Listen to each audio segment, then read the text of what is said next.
Hello everyone. जैसा कि आपने थंबनेल पढ़ा होगा कनेक्टिंग द डॉट्स। तो क्या होता है, कभी कभी हमें एक सिस्टम के सब सिस्टम्स के बारे में कुछ बेसिक आइडिया होता है कि वो सब सिस्टम क्या है, कैसे काम कर रहा है, पर ये आइडिया नहीं होता है कि वो सब सिस्टम आपस में मिलकर कैसे उस पूरे सिस्टम को चला रहा है। आज मैं आपसे इसी एक सिस्टम के बारे में बात करूंगा जो कि है हमारा कंप्यूटर सिस्टम। तो अगर आप एक टेक्निकल बैकग्राउंड से हैं तो आपने कभी ना कभी इन टर्मिनोलॉजीज का नाम सुना होगा, जैसे कि ये एप्लीकेशन हो गया, कंपाइलर हो गया, असेंबली हो गया, असेंबलर हो गया, machine code, operating systems, instruction set architecture, CPU, logic gates, transistors.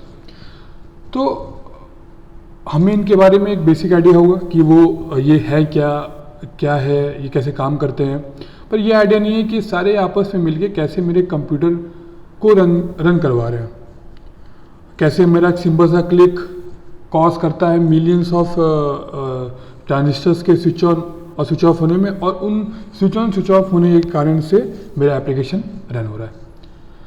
सो मैं बहुत ही बेसिक से स्टार्ट करूँगा। तो पहले तो एप्लीकेशन समझते हैं क्या होता है। सबसे पहला चीज़ जो है आपका ये एप्लीकेशन समझते हैं क्या होता है। एप्लीकेशन सबसे ऊपर का लेवल है जो कि एक यूज़र देखता है। जैसे कि मैं बात करूँगा अपने क्रोम की, तो क्रोम हम लोग सभी लोग यूज़ करते हैं डेली लाइफ में। अब तो एआई आ गया है तो हमारा सारा काम एआई से होता है, और एआई मोस्टली हम लोग क्रोम पे ही रन करते हैं। तो पहले इस क्रोम के बारे में समझते हैं। ये जो क्रोम है वो एक एप्लीकेशन है, और ये एप्लीकेशन क्या है? ये एप्लीकेशन जो है वो मिलियन लाइंस ऑफ कोड को लिखा गया है डेवलपर्स के द्वारा। अब डेवलपर्स ने जो कोड लिखा है उस कोड को हम लोग बोलते हैं सोर्स कोड, यानी कि किसी भी एप्लीकेशन का एक सोर्स कोड होता है। वो सोर्स कोड, अब मैं आपको एक बेसिक सा ऊपर से आइडिया देता हूँ कि जब भी आप किसी एप्लीकेशन को डाउनलोड कर रहे हैं तो आप डाउनलोड कर रहे हैं उस सोर्स कोड के कंपाइल्ड वर्जन को, यानी कि वो सोर्स कोड लिखा गया है, उसको कंपाइल किया गया है, और वो कंपाइल होने की वजह से वो 01 बिट फाइल में जनरेट हो चुका है, और वो आप बिट फाइल ही डाउनलोड करते हो वेब से और अपने सिस्टम में डिस्क में स्टोर करते हो। ये एक ऊपर से आइडिया है। अभी मैं आगे और डेप्थ में जाऊँगा, पर मैंने आपको बस बताने की कोशिश किया था कि ये जो क्रोम है वो क्रोम क्या है, ये मतलब इसका एक बेसिक सा आइडिया दे रहा था मैं आपको। सो हमें समझ में आ गया कि Chrome million lines of code में लिखा गया है किसी भी एक हाई लेवल लैंग्वेज, जैसे कि सी या C++। जैसे मैं अगर स्पेसिफिकली क्रोम की बात करूं, एप्लीकेशन तो बहुत सारे हैं, लेकिन मैं अगर स्पेसिफिकली क्रोम की बात करूं तो क्रोम डिज़ाइंड है C++, जावास्क्रिप्ट और HTML में, और वो डिपेंड करता है कि मैं क्रोम की कौन से फीचर को लिख रहा हूँ। तो यानी कि एक सोर्स कोड फाइल में बहुत सारे अलग अलग लैंग्वेजेस के कोड लाइन होते हैं। तो क्या मेरा जो CPU है, जो मेरा मेन प्रोसेसिंग यूनिट है, क्या वो इस लैंग्वेज को समझ सकता है? तो आंसर होगा नहीं, क्योंकि हमने बचपन में 3rd या 4th स्टैंडर्ड में ही पढ़ा होगा कि मेरा जो सेंट्रल प्रोसेसिंग यूनिट है वो सिर्फ और सिर्फ 0 और 1 की भाषा समझता है। अगर ऐसा है और हम लोग का कोड इसमें लिखा हुआ है, तो यानी कि मुझे इस कोड को, इन कोड्स को कन्वर्ट करना है कंप्यूटर के 0 और 1 में, यानी कि मैं लैंग्वेज का कन्वर्जन कर रहा हूँ। अगर लैंग्वेज का कन्वर्जन हो रहा है तो यानी कि there has to be a translator जो कि ट्रांसलेट करेगा इस हाई लेवल लैंग्वेज को, इन हाई लेवल लैंग्वेजेस को लो लेवल लैंग्वेज जो कि 0 और 1 है। अब ट्रांसलेटर की बात अगर आई है तो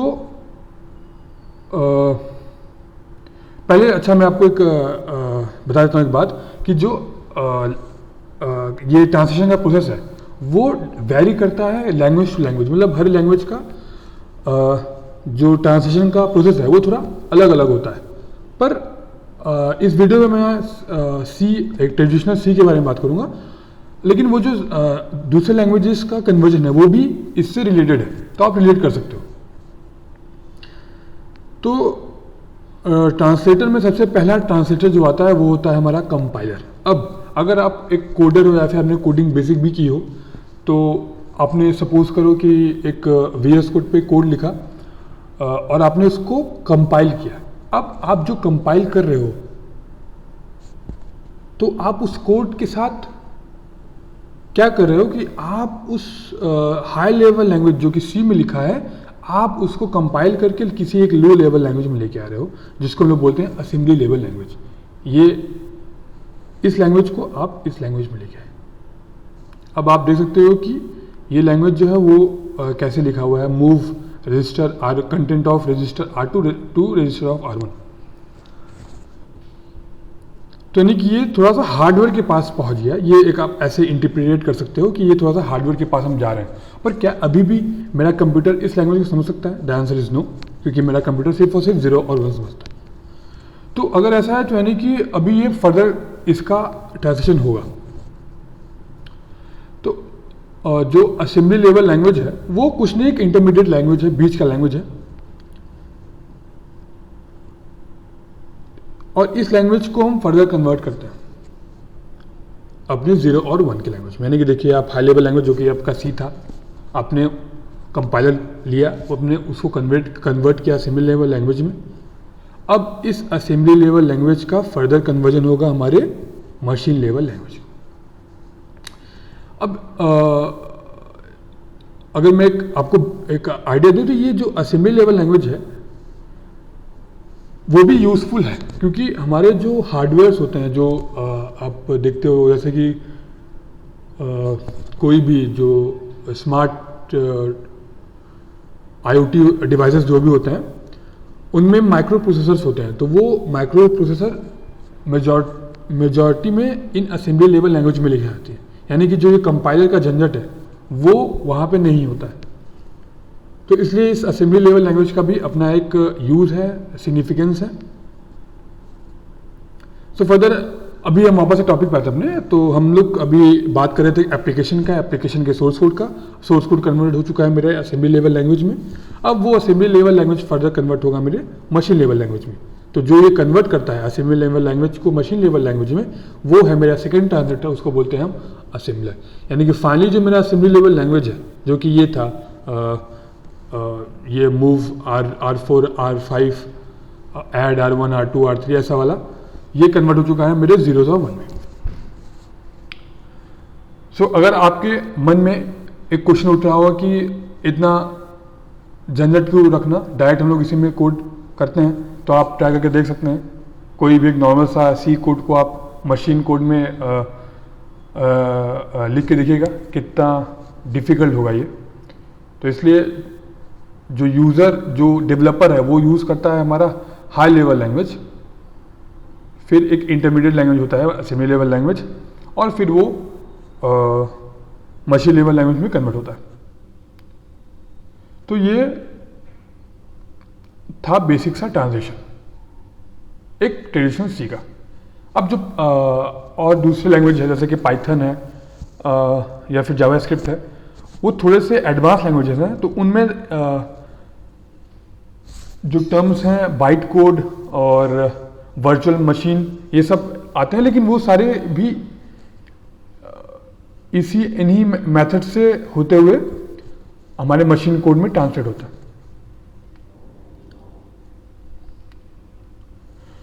अब जो पॉइंट है यहाँ पे नोट करने वाली, वो ये है कि जैसे मैं अपने कंपाइलर से क्या करवा रहा हूँ, मैं एक लैंग्वेज ऑफ कोड को दूसरे लैंग्वेज ऑफ कोड में लिख रहा हूँ, तो एक सेट ऑफ रूल्स होने चाहिए ना, जैसे कि मैं इनक्रिप्ट कर सकूँ इस लैंग्वेज को इस लैंग्वेज में। एक इंक्रिप्शन का ही तो प्रोसेस है ये, कि मैं इस लैंग्वेज को इनक्रिप्ट कर रहा हूँ इस लैंग्वेज में, और सेम है कि मैं इस लैंग्वेज को इनक्रिप्ट कर रहा हूँ इस लैंग्वेज में। तो यानी कि एक सेट ऑफ रूल होना चाहिए जो कि मेरा कंपाइलर और असेंबलर फॉलो करे मेरे हाई लेवल लैंग्वेज को लो लेवल लैंग्वेज में कन्वर्ट करने के लिए। और वही रूल बुक मेरे हार्डवेयर के पास भी होना चाहिए, जिससे कि वो डिक्रिप्ट कर पाए वापस से इस कोड को, कि वो एक्चुअली में क्या कहना चाह रहा है, वो डेवलपर क्या कहना चाह रहा है अपने उस कोड के दोहराएं, बेसिक्स हम वापस यहीं आ जाएंगे ना।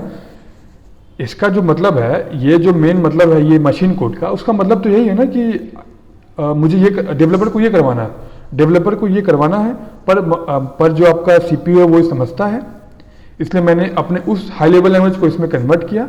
अब मेरा सीपीयू समझेगा कि ये इस लैंग्वेज से डेवलपर मुझे क्या कहना चाहता है।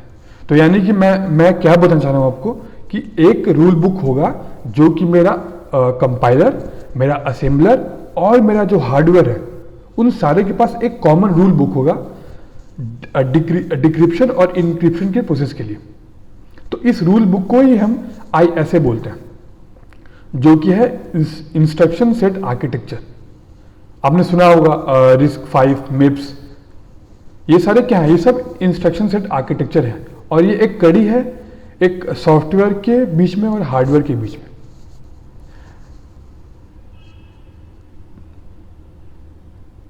जैसा मैंने आपको पहले ही बोला कि ये एक रूल बुक है जो कि आपके पास, आपके कंपाइलर के पास होता है, आपके कंपाइलर के पास होता है, आपके असेंबलर के पास होता है और आपके सीपीयू के पास भी ये रूल बुक होता है।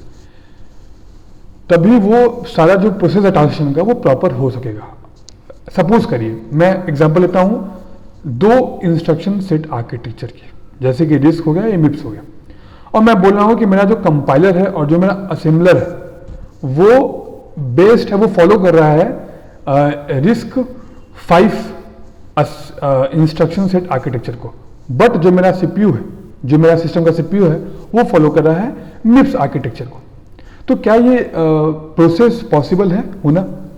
द आंसर इज नो, क्योंकि ये जो इनक्रिप्ट किया है, जो ये कंपाइलर और असेंबलर ने मिलके जो उस हाई लेवल लैंग्वेज को 0 और 1 में इनक्रिप्ट किया है, उसका कुछ रूल अलग है, और ये जो सीपीयू है वो सीपीयू के पास कोई दूसरा रूल बुक है, तो यहाँ पे ये आपस में कम्युनिकेट नहीं कर पाएंगे। तो यानी कि यहाँ इस पूरे टॉपिक का कंक्लूजन क्या निकला कि कंपाइलर के पास, असेंबलर के पास और जो मेन हार्डवेयर है, जो भी आपका सीपीयू है, जो भी आपका प्रोसेसर है, उन सबको एक कॉमन इंस्ट्रक्शन सेट आर्किटेक्चर समझ में आना चाहिए। तो होप करता हूँ आपको यहाँ पे इंस्ट्रक्शन सेट आर्किटेक्चर का जो चीज़ है, जो इंपॉर्टेंस है, वो समझ में आया होगा। तो ये आपको मैं समझा चुका हूँ पहले ही कि कोई भी कोड है अगर किसी दूसरे लैंग्वेज में बीच में हुआ तो ट्रांसलेशन का प्रोसेस प्रॉपर नहीं हो पाएगा और आपका जो कमांड है वो प्रॉपरली एग्जीक्यूट नहीं होगा।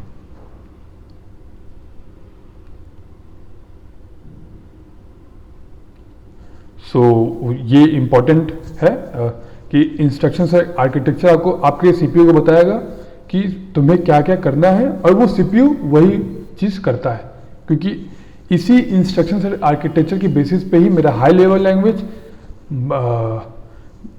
011 में इनक्रिप्ट हुआ है, और वही इनक्रिप्शन इसको हेल्प करेगा बताने में कि तुम्हें क्या क्या करना है। तो ये इंपॉर्टेंस है इंस्ट्रक्शन सेट आर्किटेक्चर का सीपीयू के साथ। अब आपके मन में एक क्वेश्चन जरूर आना चाहिए कि ये कंपाइलर और असेंबलर है, तो ये मेरे कंप्यूटर में कहाँ है, एग्जिस्ट कहाँ करता है? तो क्या ये हार्डवेयर है या ये सॉफ्टवेयर है, ये भी होना चाहिए। पर तो मैं आपको एक आइडिया देता हूँ कि कंपाइलर और असेंबलर दोनों ही कुछ नहीं, एक सॉफ्टवेयर है। ये दोनों की दोनों एक सॉफ्टवेयर हैं जो कि आपके डिस्क में स्टोर होता है।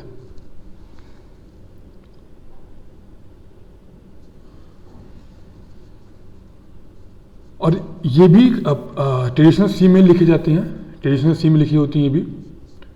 और यहाँ पे एक मैं आपको टास्क देता हूँ कि आप अगर कोई भी कोड है जो कि हाई लेवल लैंग्वेज में लिखा हुआ है, मैं उसको कंपाइलर की हेल्प से उसे लो लेवल लैंग्वेज में कन्वर्ट करता हूँ। तो अगर मेरा कंपाइलर खुद सी में लिखा हुआ है तो इसको कैसे कंपाइल किया गया होगा, ये एक अच्छा जो है रिसर्च टॉपिक है। आप इस पे थोड़ा सा मेहनत कीजिएगा। सो फर्दर है कि मतलब मैं बताना चाह रहा था कि ये कंपाइलर और असेंबलर कुछ नहीं है, ये एक सॉफ्टवेयर हैं जो कि आपके डिस्क में स्टोर्ड है बिट्स फाइल में। और जैसे ही कभी भी आप कोई भी कोड को कंपाइल या रन करते हो तो जो आपका ऑपरेटिंग सिस्टम है वो ऑपरेटिंग सिस्टम इन कोड्स को उठा के रखता है आपके रैम में, और ये रैम आगे फर्दर जो प्रोसेस है वो एग्जीक्यूट करता है। तो अब अभी तक आपको समझ में आ गया होगा कि कैसे एक हाई लेवल लैंग्वेज या फिर कैसे एक एप्लीकेशन है जो कि सोर्स कोड है, सोर्स कोड जो कि कंपाइल हुआ होगा असेंबली लेवल लैंग्वेज में, असेंबली लेवल लैंग्वेज से वो 0 और 1 में आया होगा, और 0 और 1 से वो सीपीयू में एग्जीक्यूट हो रहा होगा, और ये सारा प्रोसेस कनेक्टेड है एक दूसरे से इंस्ट्रक्शन सेट आर्किटेक्चर के थ्रू। तो अभी तक का मेरा टॉपिक सिर्फ इतना ही था। अब मैं अगर आगे बढ़ूं तो मुझे वो मशीन कोड मिल चुका है, वो मशीन कोड मेरे पास आ चुका है। अब ये मशीन कोड जो है वो 0 और 1 में लिखी हुई है, और यही मेरा जो है सीपीयू समझता है। तो यहाँ तक तो मैं पहुँच गया हूँ। अब इस सीपीयू के अंदर देखिए क्या होता है, एक बहुत ही ऊपर से मैं आइडिया दूंगा, इस पे एक अलग मैं वीडियो बनाने की कोशिश करूंगा समझाने के लिए कि वो सारे जो ट्रांजिस्टर्स है वो कैसे एक साथ कनेक्ट होकर पूरा सीपीयू बनाता है। पर एक ऊपर से आइडिया देता हूँ मैं अभी कि इस सीपीयू के अंदर बहुत सारे एएलयूज हैं, डिकोडर है, कंट्रोल यूनिट है, कैशे है, रजिस्टर है। अगर मैं पर्टिकुलरली एएलयू को पकड़ूं तो इस एएलयू के अंदर मक्स होंगे, गेट्स होंगे, रजिस्टर्स होंगे, लुकअप टेबल्स होंगे। अब मैं अगर और अंदर जाऊं तो गेट्स बने होते हैं मेरे ट्रांजिस्टर से। तो लास्ट जो सबसे बेसिक कंपोनेंट है किसी भी सीपीयू का तो वो ट्रांजिस्टर ही आएगा। और एक बात कि जो ये 0 और 1 है वो क्या है? ये 0 और 1 कुछ नहीं है, सिर्फ और सिर्फ वोल्टेज लेवल्स है। 1 मतलब कि हाई वोल्टेज लेवल और 0 मतलब कि लो वोल्टेज लेवल। अब जो वोल्टेज लेवल का कन्वर्जन है इन 0 और 1 में, ये एक अलग स्टडी है जिसको हम डिजिटल सिग्नल प्रोसेसिंग में पढ़ते हैं। तो वो भी मैं इस टॉपिक में बात नहीं कर सकता क्योंकि वो अलग एक टॉपिक है।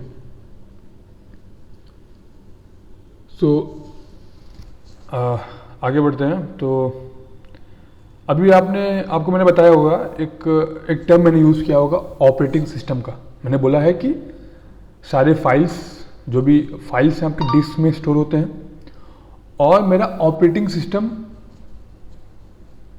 जब भी हमें किसी भी फाइल की जरूरत होता है वो उठा के उन डिस्क फाइल में से वो बिट्स फाइल को उठा के वो रैम में रखता है।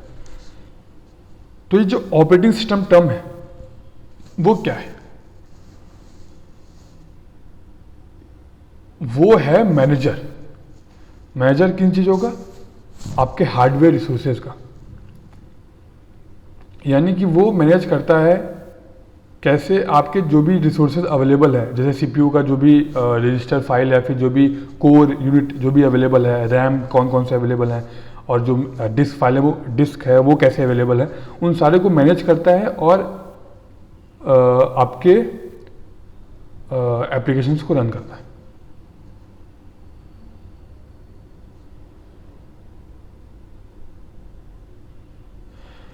सो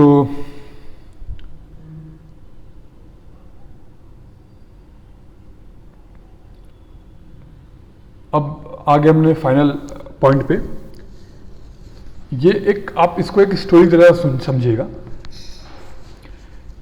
कि क्या होता है।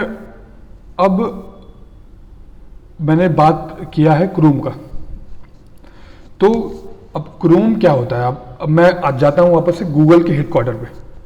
गूगल के हेडक्वार्टर पे क्या होता है, जो गूगल के इंजीनियर्स होते हैं वो मेरे कोड को लिखते हैं, क्रोम के कोड को लिखते हैं C++ या फिर रस्ट या फिर जावास्क्रिप्ट में, जो भी फीचर में उसका डिज़ाइन किया जाता है वो उस लैंग्वेज में लिखा जाता है। अब C++ में लिखा जा चुका है। अब कंपाइलर ने उस C++ के कोड को असेंबली लेवल लैंग्वेज में कन्वर्ट किया। अब इस असेंबली लेवल लैंग्वेज को असेंबलर ने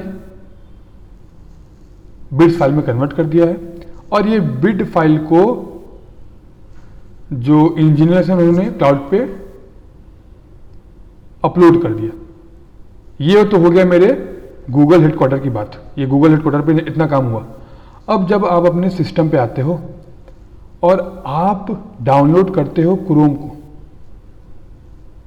तो आप इस बिट फाइल को ही डाउनलोड करते हो और ये बिट फाइल डाउनलोड होकर आपके डिस्क में स्टोर हो जाता है। अब सपोज करो कि आपने अपनी क्रोम के आइकन को जो कि आपने डाउनलोड किया है उसको क्लिक किया, तो क्लिक करने से क्या हुआ, एक इंटरप्ट जनरेट हुआ। फिर ऑपरेटिंग सिस्टम ने क्या किया कि आपके अवेलेबल रिसोर्सेज को चेक किया और आपके इस क्लिक को सबसे हायर प्रायोरिटी दिया। इसी को हम इंटरप्ट बोलते हैं।